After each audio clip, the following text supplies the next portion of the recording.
ഒരേ നായകനെ വച്ച് 80-ലധികം സിനിമകൾ ഒരുക്കിയ സംവിധായകൻ എന്ന ബഹുമതി ഈ അതുല്യ കലാകാരന് മാത്രമുള്ളതാണ്. പ്രേം നസീർ ആയിരുന്നു ഇദ്ദേഹത്തിന്റെ ഏറെ ചിത്രങ്ങളുടെയും നായകൻ. മലയാളത്തിലെ പോയ തലമുറയിലെ മിക്ക താരങ്ങളും ഈ സംവിധായകന്റെ ആക്ഷനും കട്ടിനും കാതോർത്ത് ക്യാമറയ്ക്ക് മുന്നിൽ നിന്നിട്ടുണ്ട്. 80-82 പടം ചെയ്തിട്ടുണ്ടെന്ന് എനിക്ക് തോന്നുന്നു നസീറുമായിട്ട്.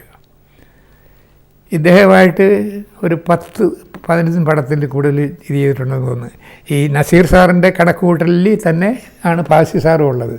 നസീറിന് ഉള്ളപ്പോഴേക്ക് പാസി എന്നുള്ള വ്യത്യാസമില്ല. പാസി സാറിൻ്റെ 80-82 പടം ഉണ്ടെങ്കിൽ പാസി സാറിനും 80-82 പടമുണ്ട്. സത്യൻ മാസ്റ്ററുടേത് 4-5 പടമാണുള്ളത്. കഴിഞ്ഞപ്പോഴേക്ക് അങ്ങേര് മരിച്ച്. നസീർ സാറിനെ സംബന്ധിച്ചിടത്തോളം അങ്ങേര് സുഖമില്ലാതെ പോകുന്നത് വരെയുള്ള പടങ്ങളുണ്ടായിരുന്നു. തുടങ്ങിയത് ഒരാൾ കൂടി കള്ളനായി, അവസാനിച്ചത് ലാസ്റ്റ് പിക്ചർ വർക്ക് ചെയ്തത് ആട്ടക്കലാശം. ഒരു തലമുറയിലെ താരങ്ങളെ മാത്രമല്ല, പല തലമുറയിലെ താരങ്ങൾക്കും അഭിനയം പറഞ്ഞുകൊടുത്ത സംവിധായകനാണ് ശശികുമാർ. പല തലമുറകൾ കടന്നു നീളുമ്പോഴും ഇദ്ദേഹത്തിലെ സംവിധായകന്റെ മാർക്കറ്റ് വാല്യൂ ഉയരങ്ങളിൽ തന്നെ നിന്നു. ശോഭയേറിയതായിരുന്നു ഈ കലാകാരന്റെ സിനിമാ കാലം. ഇതിനിടയ്ക്ക് ഇതിൽ 2-3 തലമുറക്കാർ കയറി വന്നു. നസീർ സാറുള്ള കാലത്താണ് ജയന്, സോമൻ, സുകുമാരൻ. ഇത് കഴിഞ്ഞപ്പോഴേക്കാണ് നമ്മളുടെ മമ്മൂട്ടിയുടെയും മോഹൻലാലിൻ്റെയും ഇത് വന്ന്. മോഹൻലാലിനെ വെച്ച് 7-8 പടങ്ങൾ ഞാൻ ചെയ്തിട്ടുള്ളൂ. സ്വന്തമോടെ ബന്ധമോടെ എന്നുള്ള പടം, തൊമ്മൻ്റെ മക്കളെന്നുള്ള പടം, അതാണ് കഥയാണ്. 25 വർഷങ്ങൾക്ക് ശേഷം അത് റീമേക്ക് ചെയ്തതാണ് സ്വന്തമോടെ ബന്ധമോടെ. സിനിമയിൽ പലരുടെയും വളർച്ചയും തളർച്ചയും കണ്ട ആളാണ് ശശികുമാർ. കഴിവുള്ള പല അഭിനേതാക്കളെയും സിനിമയിലേക്ക് കണ്ടെടുക്കുകയും വളർത്തി വലുതാക്കുകയും ചെയ്തിട്ടുണ്ട് ഈ സംവിധായകൻ. മലയാളത്തിന്റെ മഹാനടൻ മോഹൻലാലിന്റെ പ്രതിഭ എത്രയോ കാലം മുൻപ് തിരിച്ചറിഞ്ഞതാണ് ഈ സംവിധായകൻ. ഒരു ചെറിയ കഥാപാത്രത്തിൽ കൂടെയാണ് മോഹൻലാൽ ആദ്യമായിട്ട് എൻ്റെ ഇതിൽ അഭിനയിച്ചത്, മദ്രാസിലെ മോൻ. അതിൽ 5 ചെറുപ്പക്കാർ വന്നത്, 5 പേര് കൂടെ ഒരു സ്ത്രീയെ പണം ഉപകരിച്ച് കൊല്ലാൻ വേണ്ടി വന്നതാണ്. അതിലൊരു കഥാപാത്രമായിരുന്നു മോഹൻലാൽ.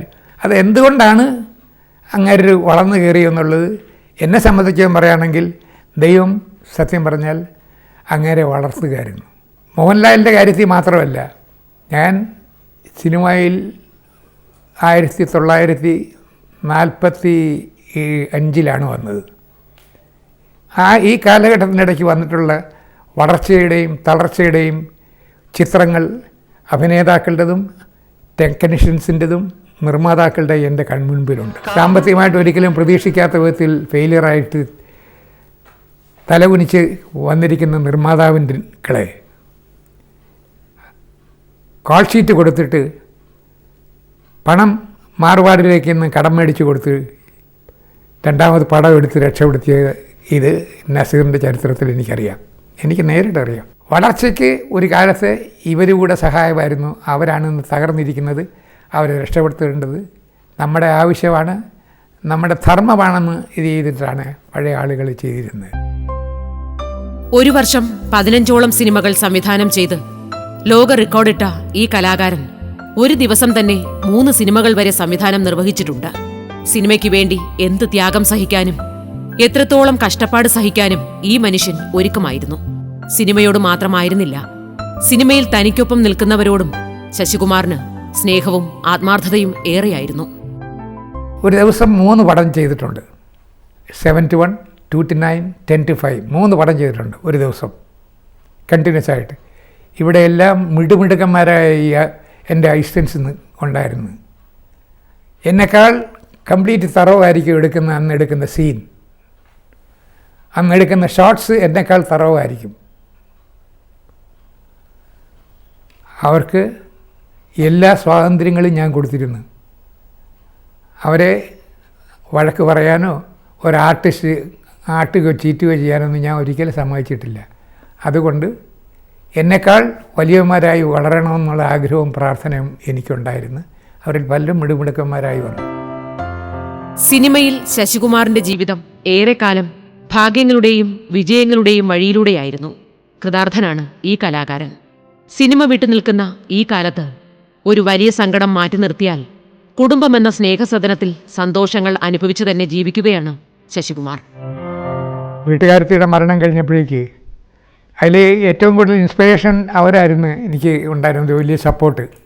അത് കഴിഞ്ഞപ്പോഴേക്ക് മാനസികമായിട്ടൊരു ഇത് തോന്നി. അത് തന്നെയല്ല, ഇത് എന്നെ സംബന്ധിച്ചിടത്തോളം ഒരു കൊച്ചു ജീവിതമായിരുന്നു. 3 മക്കൾ, ഞാൻ ദൈവത്തോട് ഇത്രയാണ് കൊണ്ടെന്ന് ചോദിച്ചത്, ഒരു കൈവണ്ടി കൊണ്ട് തന്നു.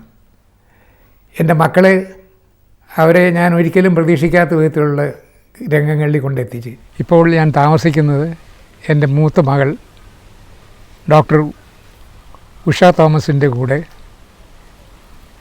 തിരുവനന്തപുരത്താണ്. ഇവിടെ തിരുവനന്തപുരം ഡയോള കോളേജിലെ പ്രിൻസിപ്പളാണിപ്പോൾ. ചൈനീസ് സ്കൂളിലെ മെഡിക്കൽ ഓഫീസറാണ് ഡോക്ടർ തോമസ് മാത്യു. ഇവരുടെ കൂടെയാണ് ഞാനിപ്പോൾ ഇനി ഉള്ള ശിഷ്ടകാലം കഴിക്കുന്നത്. ഒരു ഡോക്ടറിൻ്റെ കൂടെ ആയതുകൊണ്ട് സത്യത്തിൽ വളരെയധികം ആശ്വാസമുണ്ട്.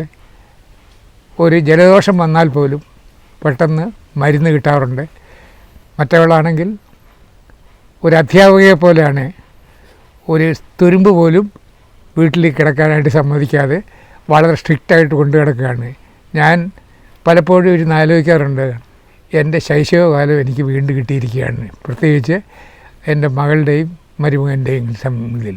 മൂത്ത മകളുടെ ഇളയത് ഒരു മകനായിരുന്നു. 2 വർഷങ്ങൾക്ക് മുമ്പ് ഓപ്പറേഷൻ വിജയകരമായില്ല.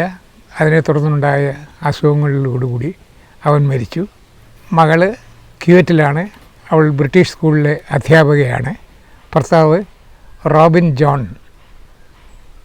സിമൻസ് എന്ന ജർമ്മൻ കൺസേണിലെ എൻജിനീയറാണ്.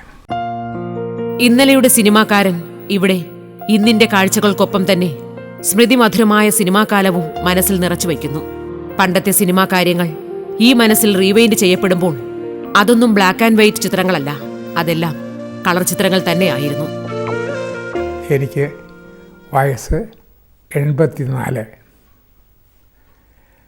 മങ്ങുന്ന ഓർമ്മകളും പഴയ കാര്യങ്ങളെ ഓർമ്മയിൽ പരതി കണ്ടുപിടിക്കാനുള്ള എളിയ ശ്രമങ്ങളും ആണ് ഇപ്പോൾ എൻ്റെ നിത്യജീവിതത്തിലെ പ്രധാനപ്പെട്ട കാര്യങ്ങൾ. 45 വർഷം 50 വർഷം ഓടി. ഇപ്പം തിരിഞ്ഞു നോക്കുമ്പോഴേക്ക് മയിൽക്കുറ്റികൾ പോലെ കൂടെ ഓടി വന്നവരിൽ കുറേ പേര് വഴിവക്കിൽ കാണുന്നു. പുകമറ പോലെ ആ നാഴികക്കല്ലുകൾ കാണുമ്പോൾ പഴയ ഓർമ്മകൾ വരികയാണ്, കണ്ണ് നിറയുന്നു. നാളെ ഈ തുടരുന്ന ഞാനും, ഓട്ടം തുടരുന്ന ഞാനും നിശ്ചലനായി ഇവരുടെ കൂട്ടത്തിൽ ഒരു നാഴികക്കല്ലായി മാറും. ഞാൻ നിങ്ങളുടെ കൂടെ ഉണ്ടായിരുന്നു, നിങ്ങളുടെ എളിയ ചലച്ചിത്ര സംവിധായകൻ ശശികുമാർ. നാളെ ഞാൻ കടന്നുപോയാലും നിങ്ങളുടെ ഉള്ളിൽ സ്നേഹത്തോടു കൂടി എന്നെ സ്മരിക്കണമെന്ന് വളരെ എളിമയോടുകൂടി അപേക്ഷിക്കുന്നു. നന്ദി, നമസ്കാരം.